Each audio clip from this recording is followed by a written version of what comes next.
4,000 years. That is the time separating a decision made inside a desert tent from the conflict that dominates today's headlines. When missiles cross the sky between Israel and Iran, few people realize they are witnessing the most recent chapter of a rivalry that began with a single man, Abraham, and with two women who could never share the same roof.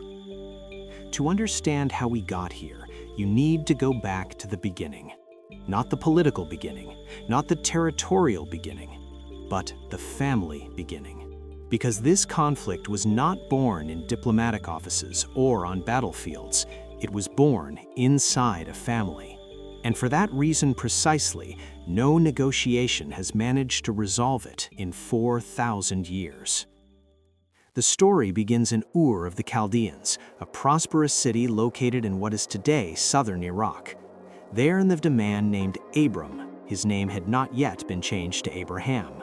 He had a wife named Sarai, a stable social position, and absolutely no rational reason to leave it all behind. But then came the voice. The text of Genesis chapter 12 records the divine call in a direct, almost abrupt way. God commanded Abraham to leave his land, his family, and his father's house and go to a land that would be shown to him. There was no map, no coordinates, only a promise. And what a promise! God said he would make Abraham into a great nation, that he would bless those who blessed him and curse those who cursed him, and that through him all the families of the earth would be blessed.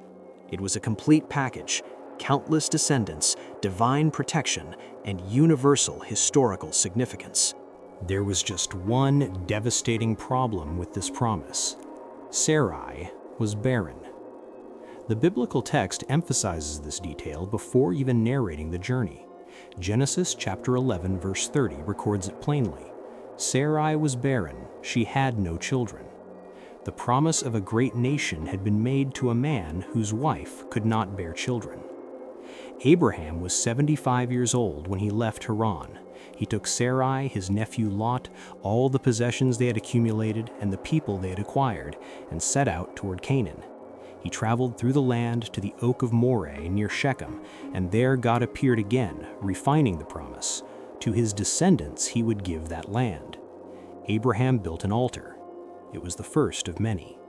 Each altar marked an encounter with the God who promised the impossible to a man growing old without an heir.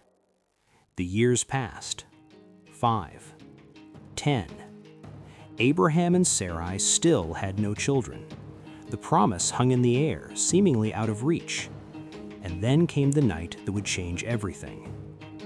Genesis 15 describes an extraordinary scene. God took Abraham outside and asked him to look up at the sky and count the stars if he could. So would his descendants be. The text says that Abraham believed the Lord and it was credited to him as righteousness. He believed, but Sarai was still barren. Put yourself in that tension for a moment. You have a divine promise of uncountable descendants. You believe in that promise so deeply that you abandoned everything to follow into the unknown. And yet every day that passes, every month that confirms no pregnancy, the distance between the promise and reality seems to grow wider. Abraham was 85 years old. Sarai was 75. Biology was screaming that time had run out. It was in that context of quiet desperation that Sarai made a decision whose reverberations are still felt today. Genesis 16 opens with her presenting a proposal to her husband. She acknowledged that the Lord had kept her from having children. She did not question God. She did not complain about the promise, but she offered a practical solution, one that was culturally acceptable at the time. She had an Egyptian servant named Hagar. Sarai suggested that Abraham take Hagar as a concubine, so that through her, Sarai might have children. It was a common practice in the ancient Near East. The Code of Hammurabi, written a few centuries earlier, already regulated this type of arrangement. A barren wife could offer her servant to her husband, and the children born would be legally considered the wife's own. The text says only that Abraham listened to Sarai's voice. There is no record of excitement, divine consultation, or hesitation. After 10 years of living in Canaan, waiting for the promise to be fulfilled, Abraham accepted a human solution for a problem God had promised to resolve in a divine way. Sarai took Hagar, her Egyptian servant, and gave her to Abraham as a wife. One short sentence to describe the moment that would divide history. Hagar conceived quickly, and here the first conflict began. The text is brutally honest about the dynamic that followed. When Hagar realized she was pregnant, she began to look at her mistress with contempt. The servant who carried the patriarch's heir in her womb could not hide what she felt toward the woman who remained barren. And Sarai, who had orchestrated the entire arrangement, could not bear the look from her own servant. Sarai confronted Abraham. The wrong she was suffering was his fault, she said. She had placed her servant in his arms, and now she was despised by that same servant. Let the Lord judge between them. It was a heavy accusation, loaded with resentment and regret. Abraham responded by returning the responsibility. Hagar was Sarai's servant. She was in her hands. Let her do with her as she saw fit. What Sarai did was afflict Hagar. The Hebrew text uses a strong word, the same one used to describe the oppression of the Egyptians over the Israelites generations later. Sarai treated her pregnant servant with such harshness that Hagar fled. An Egyptian woman, alone, pregnant, crossing the desert toward her homeland. It was practically a death sentence. But Hagar was not alone. The angel of the Lord found her beside a spring in the desert on the road to Shur. And there something extraordinary happened. Hagar became the first person in the Bible to receive a visit from the angel of the Lord, the first person to whom God sent a heavenly messenger personally, and she was a fugitive Egyptian servant. The angel asked where she had come from and where she was going. Hagar answered with devastating honesty. She was running from her mistress. The angel then gave a difficult command.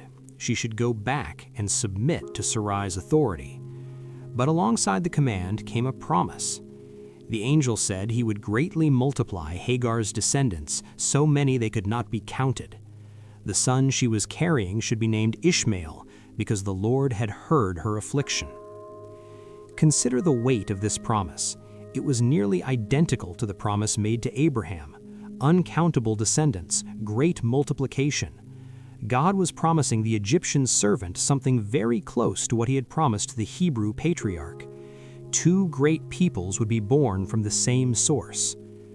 But the angel added a prophetic description of Ishmael that has echoed across the millennia. He would be a wild man, like a wild donkey. His hand would be against everyone, and everyone's hand against him. And he would live in hostility toward all his brothers.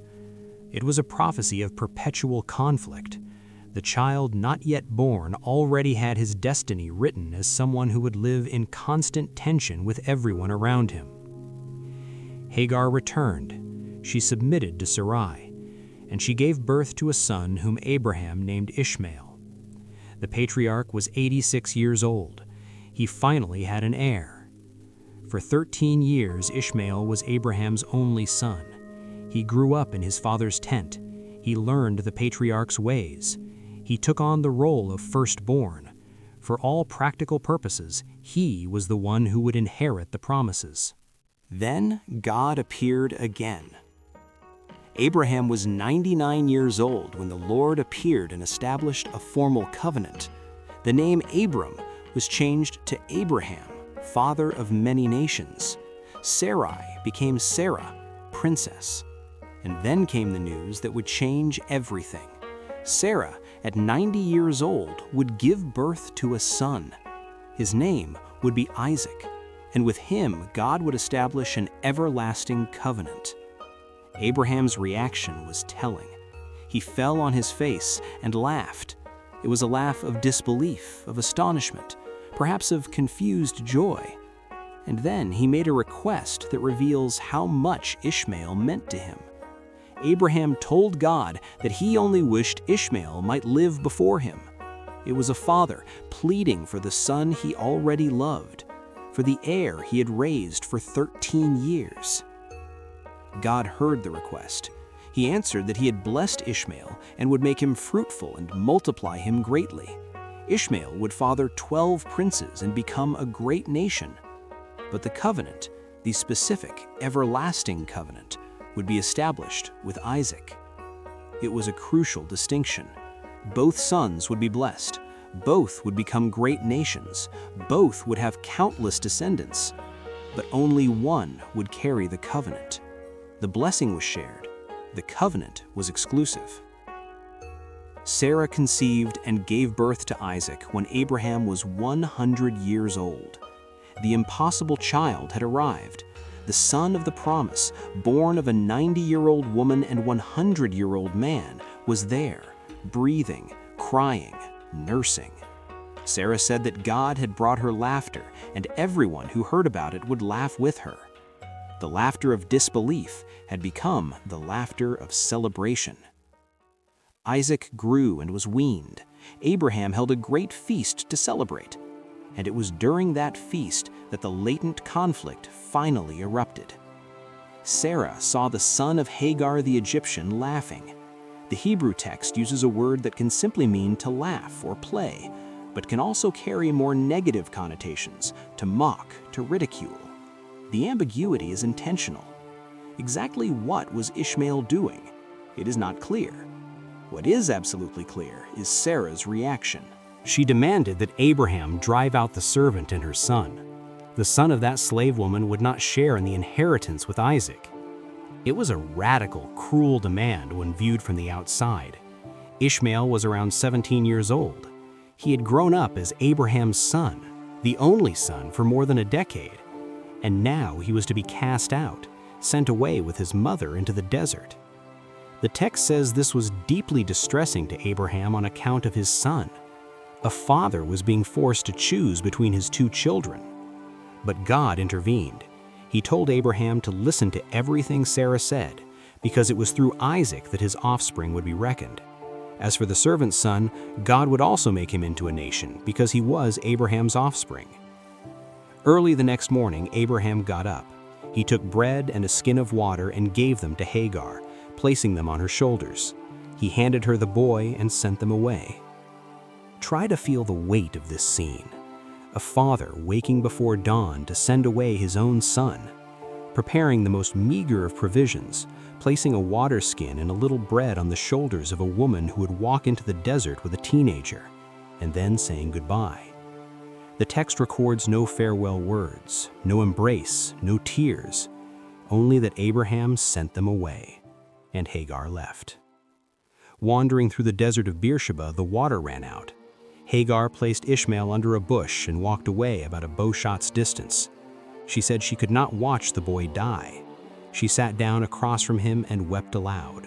It was rock bottom, a mother waiting for her son to die of thirst, with no hope and nothing left to do but cry. But God heard the boy's voice. The angel of God called to Hagar from heaven and asked what was wrong. He told her not to be afraid because God had heard the boy's cry. She should get up, lift the boy, and hold his hand, because God would make him into a great nation. Then God opened Hagar's eyes, and she saw a well. She filled the skin and gave the boy a drink. Ishmael survived. He grew up in the desert of Paran and became an archer. His mother found him a wife from Egypt. And from the desert, far from his father's tent, far from the brother who had taken his place, Ishmael built his own story. Genesis 25 lists his 12 sons, 12 princes according to their tribes, just as God had promised. The Ishmaelites, a nation born from an expulsion. Ishmael's descendants spread from Havilah to Shur, near Egypt, toward Assyria. They were desert peoples, nomads, traders, warriors. Over time, they merged with other Arab tribes and became part of the great mosaic of peoples who inhabited Arabia. The Islamic tradition, which emerged more than 2,000 years later, identifies Ishmael as the ancestor of Muhammad and of the Arabs in general. It is a connection that millions of people hold to this day. Ishmael's descendants took a different path. Isaac fathered Jacob, and Jacob, after a night of wrestling with a heavenly being, received the name Israel. His 12 sons became the 12 tribes of Israel. Slavery in Egypt, the Exodus, the conquest of Canaan, the monarchy, division, exile, return. The story of Isaac's children is the story of Israel, the people, and eventually the nation. But where does Iran fit into this story? And here's the part that most people do not know, because the connection is not as direct as Ishmael's link to the Arabs. The Persians, ancestors of modern Iranians, do not descend from Ishmael according to either biblical records or historical records. They were an Indo-European people, ethnically distinct from the Semites who descended from Abraham. For centuries, Persians and Jews were not enemies, they were allies. When Cyrus the Great conquered Babylon in 539 BCE, it was he who allowed the exiled Jews to return to Jerusalem and rebuild the temple. The book of Ezra records Cyrus's decree in detail. Isaiah chapter 45 goes so far as to call Cyrus the Lord's anointed, an extraordinary honor for a pagan king. At that point in history, Persians and Jews were strategic allies. The tension emerged gradually. The Book of Esther, set in the Persian court during the reign of Xerxes, tells of an attempted genocide against the Jews, orchestrated by Haman, an official of the king. The story ends with the Jews' deliverance and the punishment of their enemies. But it reveals that even in periods of apparent peace, undercurrents of hostility existed. The real breaking point, however, was not in the biblical era. It came in the 7th century of the Common Era. Arab Muslim armies conquered the Sasanian Persian Empire. Persia, which had been Zoroastrian for more than 1,000 years, a proud civilization with its own cosmology, its own pantheon, its own history of imperial greatness, fell before the armies of Islam. The conversion was not instantaneous. It was a process of centuries, but it was deep, and with it came something that would reshape the geopolitics of the region forever. In adopting Islam, Persia did not simply change religions, it adopted a sacred narrative that placed Arabs, and by extension Ishmael, at the center of divine history. The prophet was Arab, the revelation came in Arabic, the holy city was in Arabia. Persia, which for centuries had looked east and north as the center of the world, reoriented its spiritual compass to the southwest, toward Mecca, toward the Semitic world, toward the narrative of Ishmael. But there was more. Iran adopted a particular form of Islam, Shia Islam. And Shia Islam has at its core a narrative of injustice, of a chosen people stripped of their rightful inheritance, of holy leaders who died as martyrs while power was usurped by those who did not deserve it. It was a narrative that resonated deeply with the Persian memory of a conquered, subjugated nation forced to redefine itself. Shia Islam was not just religion for Iran. It was identity. It was resistance. It was the way Persia survived culturally inside the Arab world without dissolving into it. And this identity inevitably included the Palestinian cause. Because if Ishmael's descendants had been stripped of their land, and if Israel was the instrument of that dispossession, then opposing Israel was more than politics. It was theology. It was fulfilling a sacred obligation that stretched back 4,000 years. The Islamic Revolution of 1979 completed the transformation. Ayatollah Khomeini did not just seize power in Iran, he redefined the identity of the Iranian state in explicitly religious and anti-Zionist terms. Israel was officially labeled part of the Great Satan alongside the United States. The Palestinian cause was elevated to a constitutional pillar of Iranian foreign policy. Al-Quds Day was established, the last Friday of Ramadan, for the Islamic world to express its opposition to Israel. Hezbollah was funded and armed in Lebanon. Decades later came support for Hamas in Gaza and the Houthis in Yemen. What began as a religious conversion in the 7th century became a geopolitical strategy in the 20th century and a war of attrition in the 21st. Consider the irony of this configuration. A people who do not biologically descend from Abraham became the principal antagonist of another people who do. In adopting the Islamic narrative, Iran also inherited the original tension: Ishmael versus Isaac, the son of the servant versus the son of the promise, the wound of 4,000 years. There are those who argue that this interpretation oversimplifies modern geopolitics, and there is truth in that. The conflict between Israel and Iran involves oil, regional influence, nuclear programs, and proxy disputes through groups like Hezbollah and Hamas. You cannot reduce it all to a family quarrel 4 millennia ago. But you cannot ignore the foundation either. When Iranian leaders speak of wiping Israel off the map, when Israeli leaders describe Iran as an existential threat, there is something deeper at work than mere strategic calculation. There is a collective memory, a narrative of belonging and exclusion that transcends immediate politics. The stories that peoples tell themselves matter, and the stories of Israelis and Iranians by completely different paths lead back to the same tent in the desert. The biblical text records one final encounter between Abraham's 2 sons. It was at their father's funeral. Genesis 25 verse 9 says that Isaac and Ishmael, his sons, buried him in the cave of Machpelah, facing Mamre. The 2 brothers, separated for decades, gathered before the body of the father they had both loved and by whom they had both been loved. There is no record of words exchanged, reconciliation, or renewed bond. Only 2 men fulfilling the duty of burying their father. And afterward, silence. Ishmael died at 137 years old. His descendants settled from Havilah to Shur. Isaac's descendants remained in Canaan. 2 peoples, 2 stories, 1 common ancestor. The tragedy of this story does not lie in the wickedness of its characters. Sarah was not evil in offering Hagar. She was desperate, trying to fulfill a promise that seemed impossible through normal means. Hagar was not a villain in feeling pride at carrying the patriarch's heir. For the first time in her life, the servant had something her mistress did not. And Abraham was not cruel in accepting the arrangement or in sending Ishmael away. He was obeying what he understood to be divine direction, torn between 2 sons he loved equally. Everyone was trying to do the best they could with the circumstances they had. And yet, the result was catastrophic. 4,000 years of conflict were born not from wickedness, but from humanity, from impatience with God's promises, from human solutions for problems that required divine waiting, from jealousy, fear, and wounded pride. The most common ingredients of human experience combined in a configuration that produced eternal consequences.